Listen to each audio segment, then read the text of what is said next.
to the NXT Podcast, your home for weekly NXT reviews and insight. The beautiful part of NXT is that when one dream ends, another dream begins. Find all of your NXT news, recaps, and analysis right here. So with that being said, we only have one question for you. Are you ready?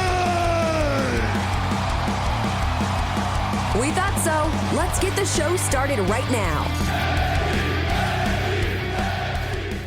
Hello, everyone. This is Memphis Mark coming to you from Mullet Manor. All right, guys, man.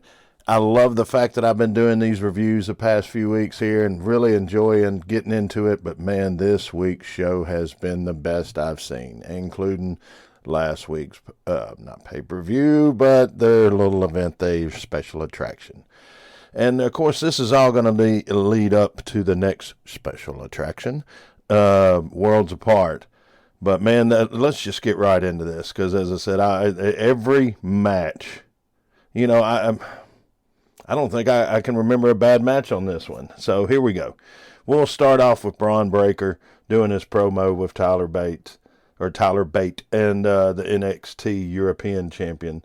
And I guess since they've shut down the European the European NXT over there, you know, they fired everybody after they brought in Gallus and the guys from last week, it seems, or let them go. You know, I was not impressed with Gallus last week. But anyway, we'll get into that in a minute. But Tyler Bate, I've seen some of his work. I know the gentleman's pretty much been brought up on NXT. Started, I believe, when he was 19 and going on up, what do they call him, the strong young man or whatever it was, the strong baby boy, I don't know. But that'll come up. But Braun pretty much tells him, hey, look, man, I know you didn't fly all the way over here just for the miles, so come on out. And they, you know, go back and forth with kind of compliments. You know, there is a definite size difference here that we're looking at. So, you know, it is what it is because this kid, Tyler, can put on a show, and it doesn't matter how big they are. We will hear about that a little later. But the promo goes good. They want to unify the titles. I think it's great that they're doing this, and there's nothing more I can say about that opening promo. Good mic work by both. Everybody looked the part. Everybody walked the walk and talked the talk. All right, so they go into the Gallus, and they're going against the champs, Jensen and Briggs, and of course with Val and Hillary, but or Henry, excuse me. But I can't get through one of these without a screw up, can I? But I didn't like the way Gallus looked on their debut. Did not think it looked impressive. I've seen some of their work. I just did not think it was up to par last week, and still don't. But this week they made up for it. Their promos were sharp and on. And, you know, even when they did the promo with the champs out there and everything, I tell you what it reminds me a little bit. They remind me a little bit of the old Freebirds and a little bit of the Minnesota Wrecking Crew, Ole and Arn Anderson. The Ole and Arn did a lot of little small little things that made you go, yeah, that really hurt. And the Freebirds were three just charismatic, you know, these guys just had it all. Ability, in-ring ability, mic work, everything. Every one of them, Buddy, Michael, and Terry. So anyway, I think it's kind of a combination of those with Gallus. And then you got the champs. And the match was good. You know, everything's going good.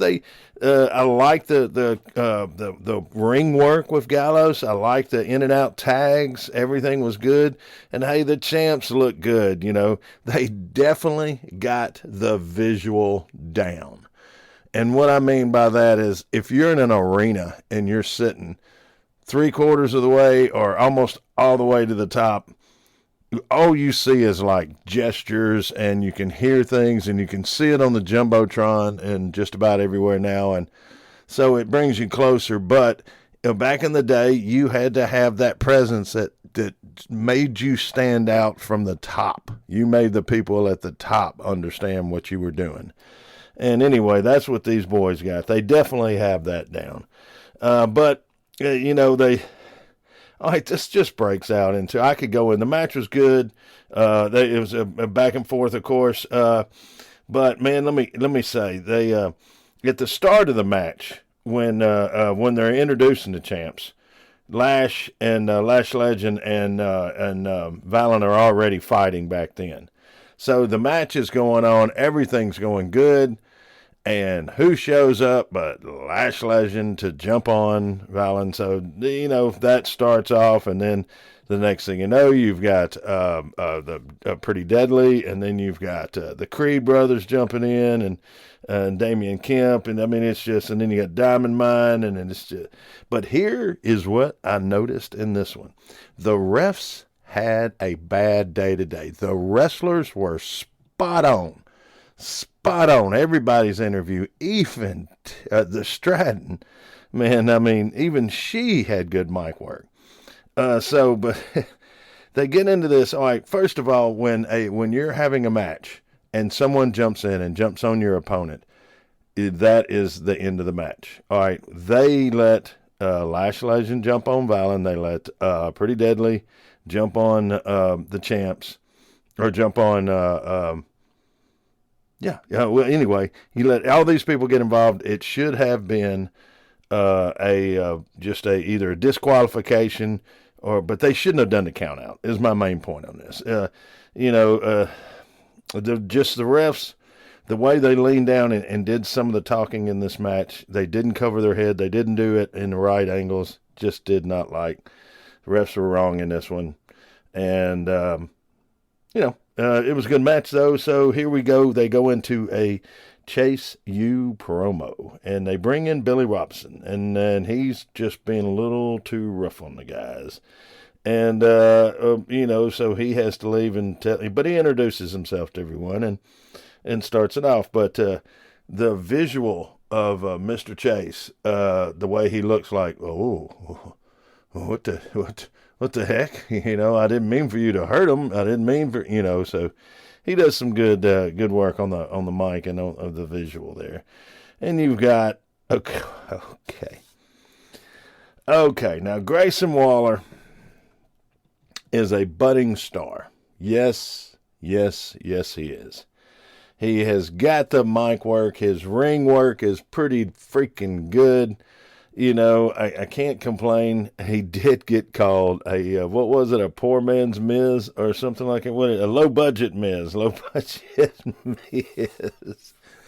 But he slipped in. So anyway, Grayson Waller does his promo, and he's going to have his first ever little talk show there, and and they're going to bring Apollo out.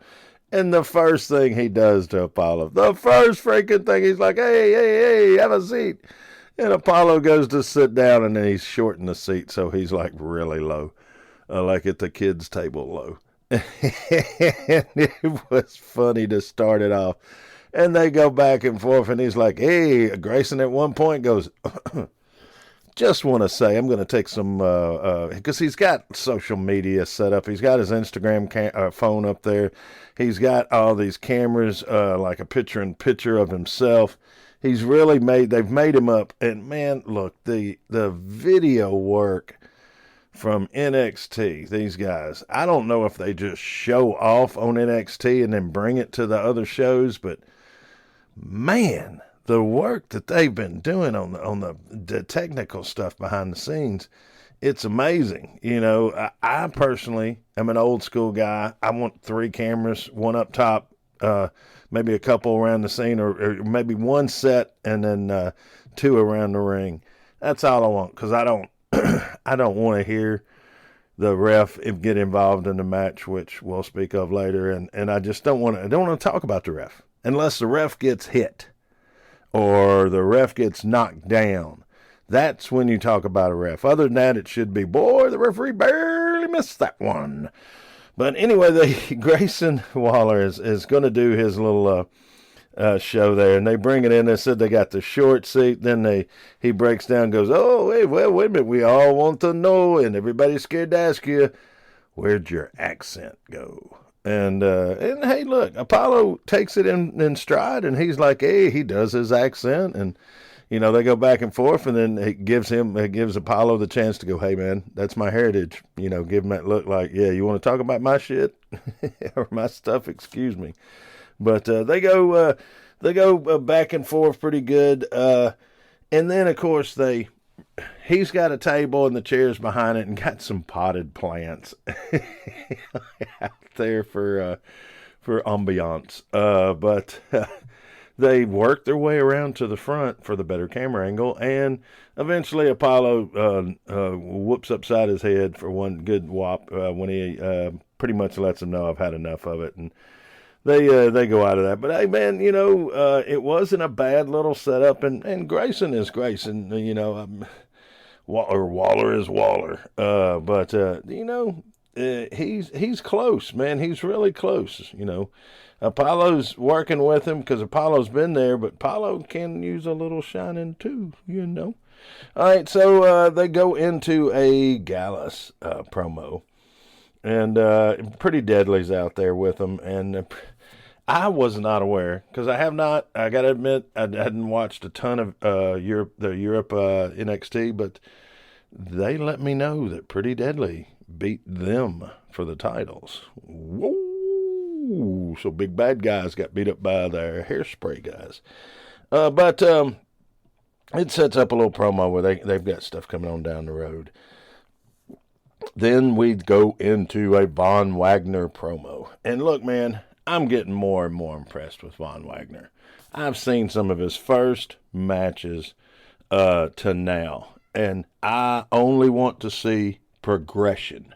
Progression means that you're learning. It means that you're taking the education and the teaching that's being given to you and putting it forth. So I really like Von Wagner. And so let me see. They go, of course, into a Grimes. Big body. Hey, we're just going to go Javier or whatever. I guess it's somebody they're bringing up from the next line or the next event, I believe there was, or one of their side shows. I call them After Dark shows. But Grimes pretty much has got Joe Gacy in the stands with Dyad. So he takes his attention off, of course, and then he's looking down from. You remember the Muffets? Remember the Muffets? Anybody remember the Muffets? They had the two old guys in the balcony. The special seats. I call them the Lincoln seats because what happened there. But they're up there, and he does a little goofy, grin down at me, and so it distracts him a little bit. And Grimes goes ahead and takes care of business. Wins the match, but then later on he comes back and is in the stands on Gacy's guys' matches, or match later. But they go into a promo on Blair Davenport.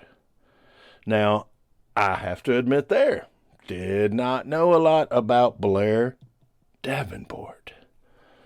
I will learn more about Blair Davenport. Because this young lady kicks freaking butt. I mean, she's a banger. She's an old school, man. She's good. I haven't seen somebody like that, and I do not want to compare her to anybody else, possibly that's family used to have a wrestling company over in Europe, and they made a movie, and The Rock helped out. I don't want to name it anything like that, but this girl is tough in her own way. All right, so she does her promo and lets everybody. And then they bring on Alba Fire, and she does her promo, and fire. But she's on the way. She's letting everybody know. But it goes into an Indy Hartwell Blair Davenport match. And there again, this freaking match kicked. These guys kicked freaking But the match was good. The mic work was good. Everything was good. Blair reminds me of a little bit, we're going old school again, we're going to go Tully Blanchard. Tully Blanchard, or maybe we'll go Memphis and say she's a little Bill Dundee, superstar Bill Dundee, with a littler guy. He fights like a littler guy, and every move looks like, no, like, ow, and you just going, ow. And except for the last finishing move, which I didn't think she got all of, but she got it. She wins, Davenport wins the match. Okay, now, when I'm writing notes for this stuff, and I'm writing down, when I'm going to this match, and look, I have to admit, a lot of times when it comes to the ladies' matches, I don't take as many notes because I have to put everybody on the same level.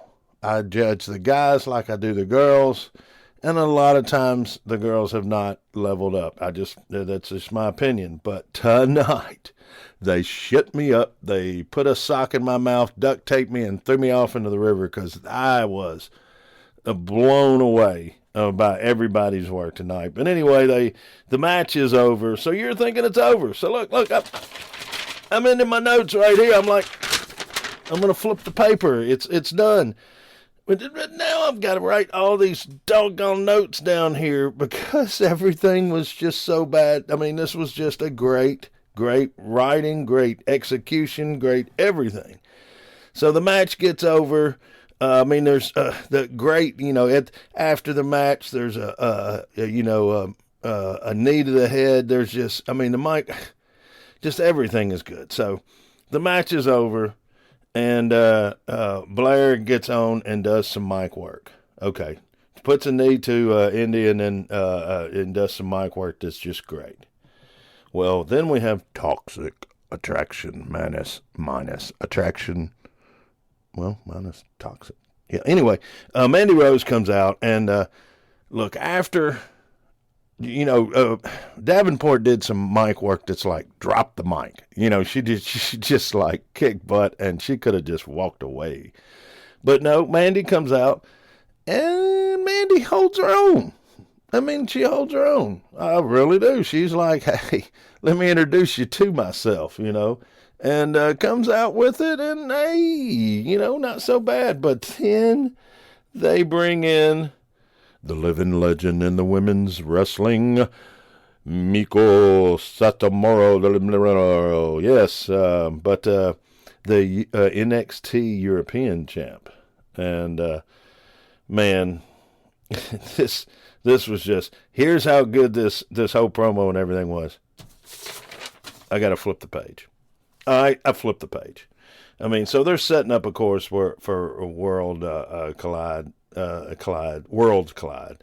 But, they're all, the girls go back, Mandy and the champ, both the champs go back, and then Davenport comes in and is like, I'm sick and tired of listening to you guys. I'm the number one contender. And they, they turn around and make this into a three-way, championship. So for Worlds Collide, man, look, Mandy, I hate to say this, but Mandy's maybe the weak link in this match. I'm not kidding you. These other, we'll just see.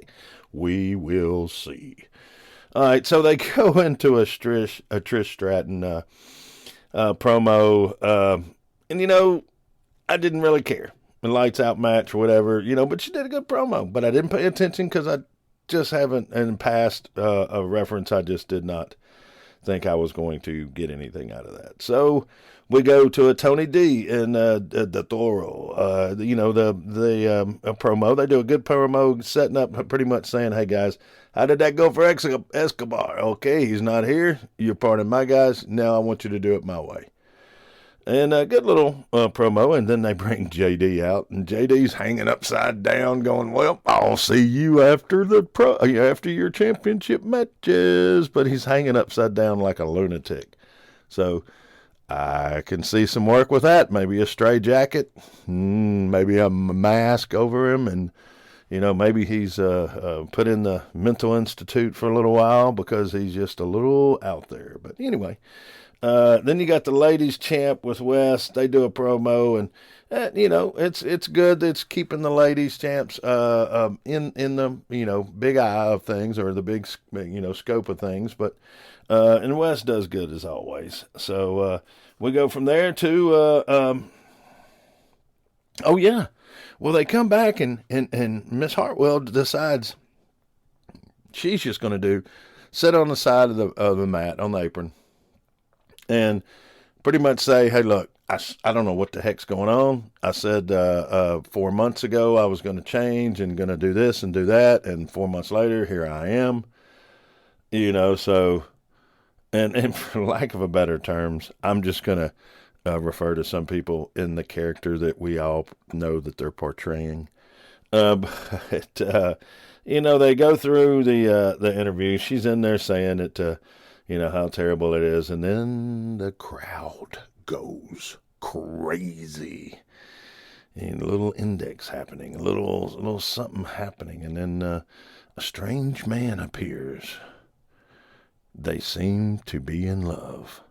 They crawl under the ring. They hug and they kiss.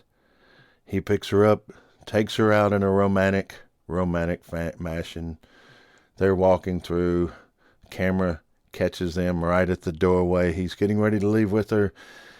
And then he hands her a note written, not in crayon, but magic markers, it looked like, saying that I love you, but I got to go because there's a bunch of cops outside. He backs out the door. They handcuff him. And away he goes. Hey, what better way to have a love story in than cops taking your love of your life away for life? Hey, come on. Who doesn't love that? Old Yella ain't got nothing on him.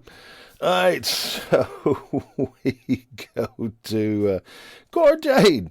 Cora Jade does her mic work about Roxanne, and man, she banger. I mean, she's doing great mic work. Been doing good work, and I mean, bam, the ladies were just on fire tonight. Then they go to Dad and Gacy's guys and Tony D and Del Toro, no more Legato. It's Del Toro and Tony D and Cameron Grimes is up in the stands looking down now. So the match is, man, Del Toro, they're just bangers and hangers, and they can, they sling and bang, and man, these guys can fly, and it was a great match. Some of their moves, they've got, man, I don't really think I could try to go, man, everything that they did was on point. Everything. The match was good. They had a little slip at the end on one of the finishing moves, but they recovered. The Dyad actually recovered, and I mean, this was a good match. I was going to get down on Gacy's guys, but they look pretty good. They're not, they're trying to build their way up, but Del Toro, man, these guys are I mean, they're on another level. So, I mean, the match is great. There's a little slip at the end, but here was my only problem with that match. There again, I'm referencing a referee. A ref right at the end of the match says, "Get down." And he's setting up the match. And of course, the guy gets right down and covers, and that's the end of the match. He's doing it for TV time. And I know what's up, but you can't open your mouth like that. You've got to say it under, make a facial expression. Back in the old days, it was hand gestures, so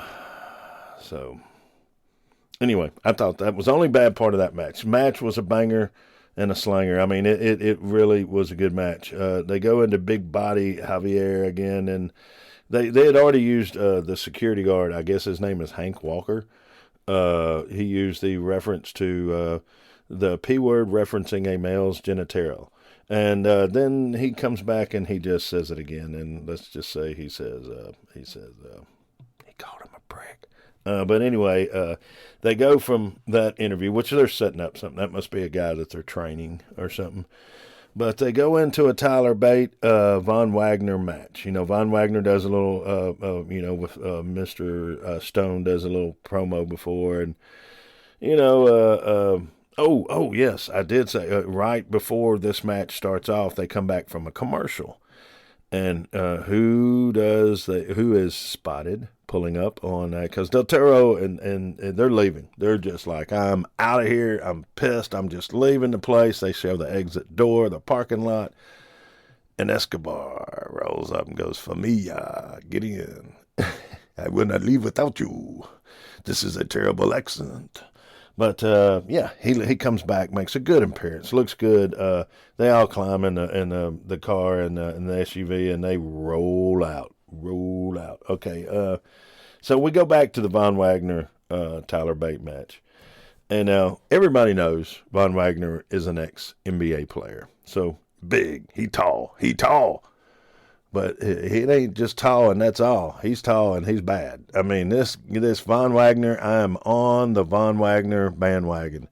If he could put some more leg to me, I would put some more leg mass on him. He's already got this and some arms, a little bit better on the arms and the upper legs. He is ready. He is box office ready. And he's a good-looking guy, tall guy, still young enough to work with. But he doesn't have he's a good-looking guy, but he doesn't have movie, big screen looks to me. So I think he's a long-time wrestler. He's not going to get big and leave. But Von Wagner, they both put on a match. But, man, Bate, this guy, what do they call him? Big, strong boy. And then before, in the Von Wagner promo, he was like, yeah, you're a big strong boy, I'm a big strong man. And he is and was and the match was good. And look, it was Von Wagner to lay down and set the promo up and set the sell up for Worlds Apart, but he did it in fashion. The match was freaking, man. Von's fall away slam is a thing of beauty, and his little short arm clothesline is just because of his size. He's just so freaking, it's so believable. It's out there. I could see it.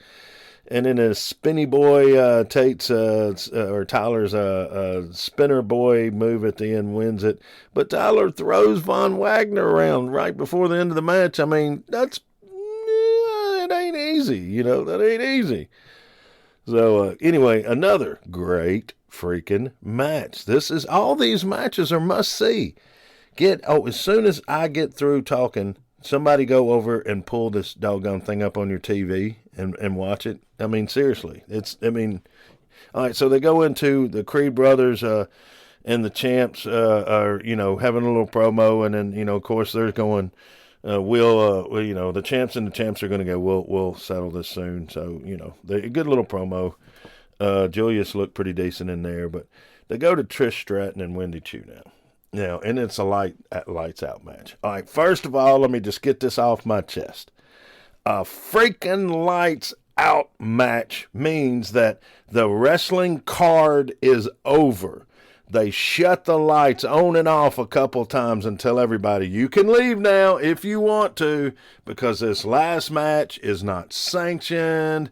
We do not, we don't want you here really to see it, but since you're already in the building, we can't make you leave. But there's going to be violence and terrible things happening. So do you really want to see this? Folks, women, parents, get the kids out of here, because this is a lights out match. That's how we did it at the Mid-South Coliseum in the 70s and the 80s.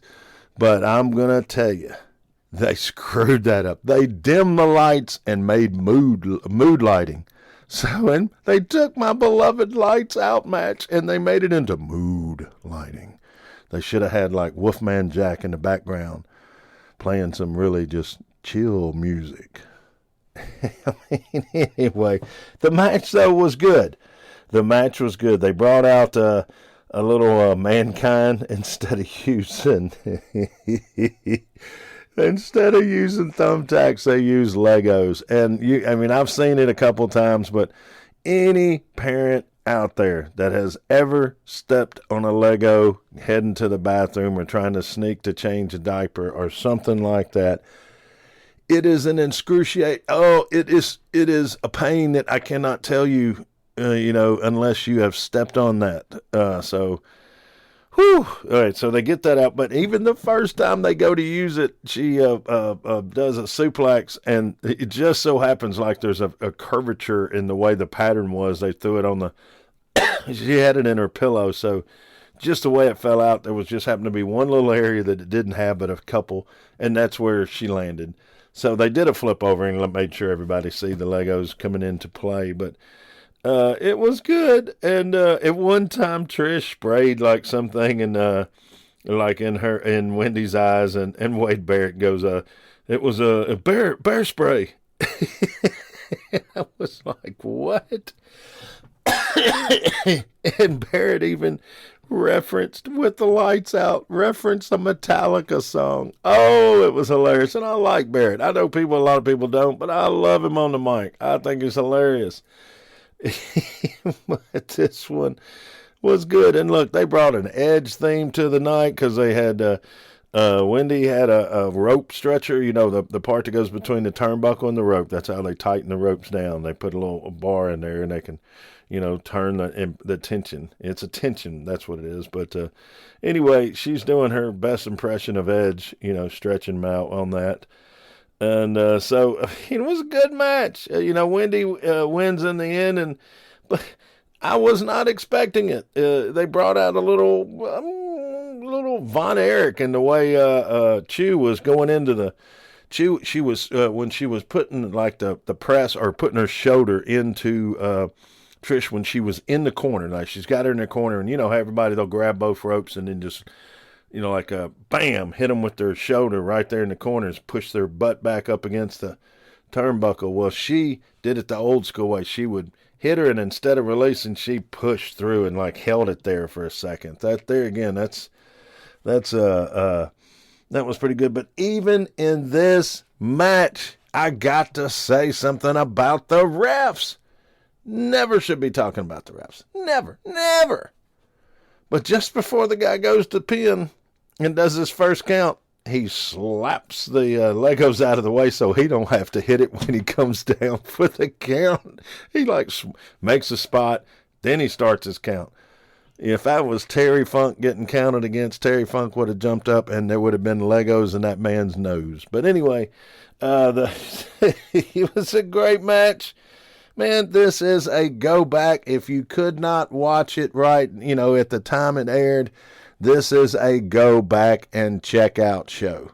This is by far the last 5 weeks that I've been dealing with this has been the best show that I've seen. They end the actual show with a contract signing. And everything, it was a banger show. It was just everything. The refs get the only kick in the butt tonight, so, hey, what can I say? Great show. I hope everybody enjoyed. We're going to get on off here now. So always remember to spay and neuter. And this is Memphis Mark. And I'm out. Thanks for listening to the WWE Podcast. Don't forget to subscribe on your favorite podcast app so you don't miss a show, or head to WWEpodcast.com. And for all of these shows ad-free, head over to patreon.com/WWE Podcast. Until then, we'll see you next time.